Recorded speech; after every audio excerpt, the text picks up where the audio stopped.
কাল পাকিস্তান সীমান্তে এক দুর্ধর্ষ অভিযানে ঝাঁপিয়ে পড়ে ইরানের সেনা।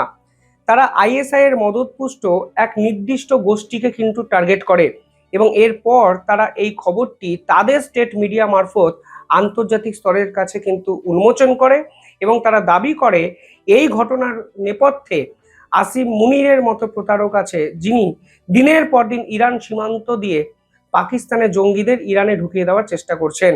অর্থাৎ একদিকে যখন মধ্যস্থতাকারী হিসাবে পাকিস্তানকে তারা রিজেক্ট করেছে, অন্যদিকে পাকিস্তানের যে ডুয়েল গেম ভাবমূর্তি সেটাও আন্তর্জাতিক স্তরের সামনে কিন্তু কালকে এক্সপোজ করে দেয় ইরানের সেনা। যেখানে তারা এই অভিযানটি চালিয়েছে সেটি হলো রাক্স অঞ্চল, অর্থাৎ পাকিস্তান এবং বালুচিস্তান প্রদেশের রাক্স অঞ্চল। তাদের টার্গেটের কেন্দ্রবিন্দু ছিল জৈশ আল আদালের মতো একটি সশস্ত্র অনুপ্রবেশকারী দল। এরা বিভিন্ন সময় ইরানকে অশান্ত করার চেষ্টা করেছে এবং ইরান সরাসরি অভিযোগ করেছে যে পাকিস্তান এই ধরনের জঙ্গিদেরকে দিনের পর দিন এই যুদ্ধ বিধ্বস্ত পরিস্থিতিতে তাদের দেশ টপকে ইরানে ঢুকিয়ে দিচ্ছে এবং ইরানের সরকারের বিপক্ষে চাপ তৈরি করার চেষ্টা করেছে। এবং ইরান কিন্তু কালকে এই ধরনের অভিযানে এই গোষ্ঠীর বহু জঙ্গিকে কিন্তু খতম করেছে। যদি জৈশ আল আদাল এই জঙ্গি গোষ্ঠীর একটু প্রোফাইলটা দেখেন তাহলে মনে রাখবেন এটি হলো পাকিস্তানের সুন্নি চরমপন্থী গোষ্ঠীর একটি সম্মিলিত জনগণকে নিয়ে বানানো একটি গোষ্ঠী, যারা মূলত ইরানের শিয়া সরকারের বিপক্ষে লড়াই করে। ইরান দাবি করেছে এই জঙ্গি গোষ্ঠীর বিপক্ষে দিনের পর দিন পাকিস্তানের গোয়েন্দা সংস্থা আইএসআই আছে এবং আইএসআই এর প্রক্সি হিসাবে এই জঙ্গি গোষ্ঠী কিন্তু কাজ করে।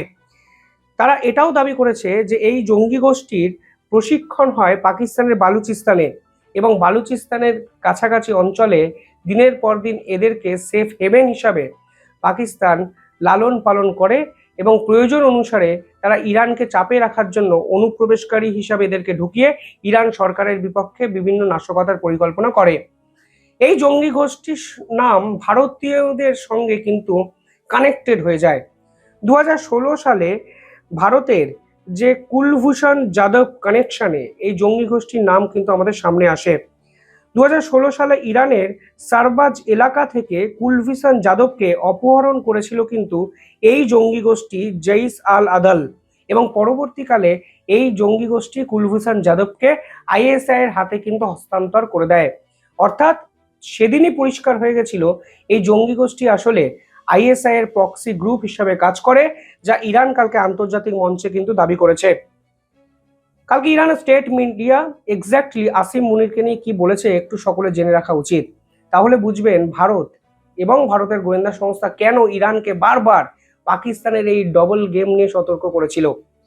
প্রথমত, কালকে ইরান পরিষ্কারভাবে বলেছে যে পাকিস্তানের জেনারেল আসিম মুনির আসলে প্রতারক, কারণ মধ্যস্থতাকারী হিসাবে তার নিরপেক্ষতা নিয়ে প্রশ্ন উঠে যায় এবং মধ্যস্থতাকারী হয়ে ইরানের সীমান্ত দিয়ে কিভাবে ইরানে জঙ্গি ঢুকিয়ে ইরানকে পাল্টা চাপ তৈরি করার খেলা তারা খেলছে তা কিন্তু তারা বুঝতে পারছে না। পাশাপাশি ইরান পরিষ্কার বলছে এই যুদ্ধের মধ্যেও সৌদি আরবকে দিনের পর দিন অস্ত্র পাকিস্তান দিয়ে যাচ্ছে, যা সরাসরি বেইমানি সমান। পাশাপাশি কালকে ইরানের পক্ষ থেকে বলা হয়েছে যে এখানে পাকিস্তান আমেরিকার হয়ে কাজ করছে, মানে বেসিক্যালি আমেরিকা দালালি করছে, আমেরিকার মেসেঞ্জার হয়ে কাজ করছে এবং ইরানের সামনে শুধু তারা নাকি অভিনয় করছে। অর্থাৎ আমেরিকা পাকিস্তানকে কিনে নিয়েছে এবং পাকিস্তান এক্ষেত্রে ডবল গেম তারা কিন্তু ইরানের সঙ্গে খেলছে। পাশাপাশি ইরান স্পষ্টকালকে জানিয়ে দিয়েছে যে পাকিস্তানের মধ্যস্থকারী হিসাবে যেরকম ভূমিকা তারা দেখছে তারা তীব্রভাবে এর প্রতিবাদ জানায় এবং তারা অসন্তুষ্ট এবং দ্বিতীয় শান্তি বৈঠক তারা কিছুতেই করবে না। এবার কালকে যে ঘটনা ইরানের সেনাবাহিনী ঘটিয়েছে তা কিন্তু পাকিস্তানের জন্য নিঃসন্দেহে ভয়ানক কিছু ভবিষ্যৎ নিয়ে আসছে, তা কিন্তু পরিষ্কার। পাকিস্তানের অবস্থাটা এবার ভাবতে শুরু করুন। একদিক থেকে ডুরান্ড লাইন বরাবর আফগানিস্তান একের পর এক হামলা চালাচ্ছে পাকিস্তান সেনাবাহিনীর উপর। এবার ইরান সীমান্ত দিয়ে ইরানের সেনাবাহিনী পাকিস্তানের নির্দিষ্ট জঙ্গি গোষ্ঠীকে টার্গেট করে তাদের হাই প্রোফাইল নেতাদেরকে খতম করে পাকিস্তানের ডবল গেমকে এক্সপোজ করে দিল। অন্যদিকে পূর্ব সীমান্তে ভারত একের পর এক মিলিটারি এক্সারসাইজ করে পিওকে বরাবর অঞ্চলে পাকিস্তানকে কার্যত চাপে রেখে দিয়েছে। সিন্ধ অঞ্চলে ভারতের মিলিটারি এক্সারসাইজ পাকিস্তানকে কার্যত হুঁশিয়ারি দিয়ে ভারত বুঝিয়ে দিয়েছে যে পাকিস্তানের দিন কিন্তু শেষ হয়ে যাচ্ছে। অর্থাৎ চারদিকে পাকিস্তান কিন্তু লকড হয়ে যায়। দেশের আভ্যন্তরে যে সীমানাবর্তী অঞ্চলগুলো আছে সেখানে বালুচিস্তান লিবারেশন আর্মি মুহুর্মুহু আক্রমণ করছে পাকিস্তানের সেনাবাহিনীকে, এবং অন্য প্রান্ত দিয়ে তেহরিকি তালিবান পাকিস্তানের একাধিক চেকপোস্টকে দিনের পর দিন ধ্বংস করে যাচ্ছে।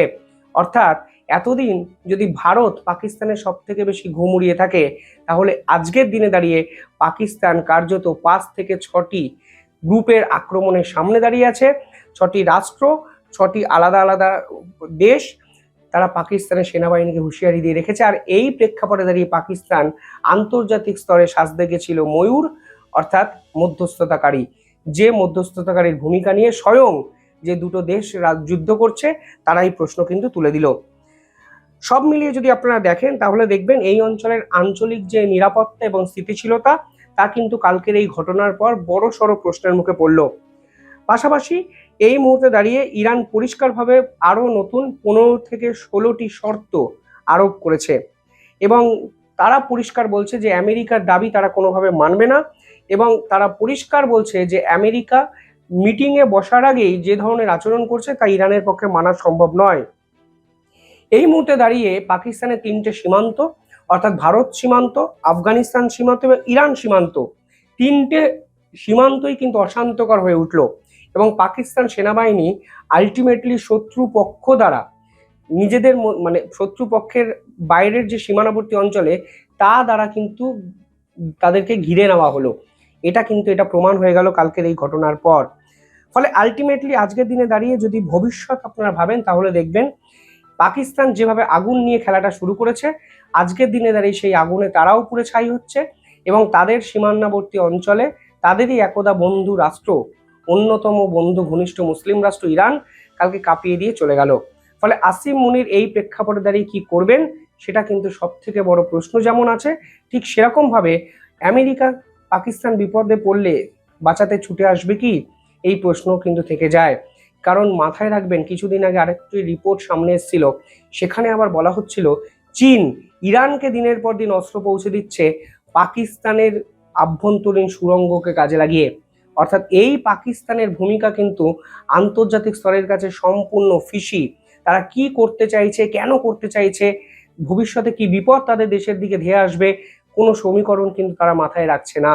আর রাখছে না বলেই যে দেশের সঙ্গে মধ্যস্থতাকারী বৈঠক তারা অ্যারেঞ্জ করেছিল, সেই দেশের সেনাবাহিনী তাদের সেনাপ্রধানকে প্রতারক বলছেন। সেই দেশের সেনাবাহিনী থাকা সত্ত্বেও সীমান্তে ঢুকে ভয়ঙ্কর অপারেশন চালিয়ে দিল ইরান সেনাবাহিনী। ফলে সব মিলিয়ে হতদরিদ্র অবস্থা পাকিস্তানের, এবং এই প্রেক্ষাপটে দাঁড়িয়ে ভারত কি করে সেটাও কিন্তু সকলের দেখার বিষয়। সকলে কিন্তু অধীর আগ্রহে সেটার জন্য অপেক্ষা করছে। বাট আমার দৃঢ় বিশ্বাস ভারত এখানে ওয়েট অ্যান্ড সি স্টেডি ডিপ্লোম্যাসিকে ইমপ্লিমেন্ট করবে। তারা এই পুরো বিষয়টা জল মাপার চেষ্টা করবে, এবং পাকিস্তান নিজেরা প্যারাশুট থেকে পাহাড়ের উপর থেকে ঝাঁপ দিয়েছে, সেই প্যারাশুট যদি মাঝ রাস্তায় কেউ কেড়ে নেয় কি হতে পারে তারা জানতো, জানা সত্ত্বেও আজকে নিজেদের পতন নিজেরাই কিন্তু ত্বরান্বিত করলো বলে আমার ব্যক্তিগত অভিমত। আপনারা কিভাবে দেখছেন পুরো বিষয়টি কমেন্টে জানাবেন। দেখতে থাকুন দ্য ইন্ডিপেন্ডেন্ট বেঙ্গল। ধন্যবাদ।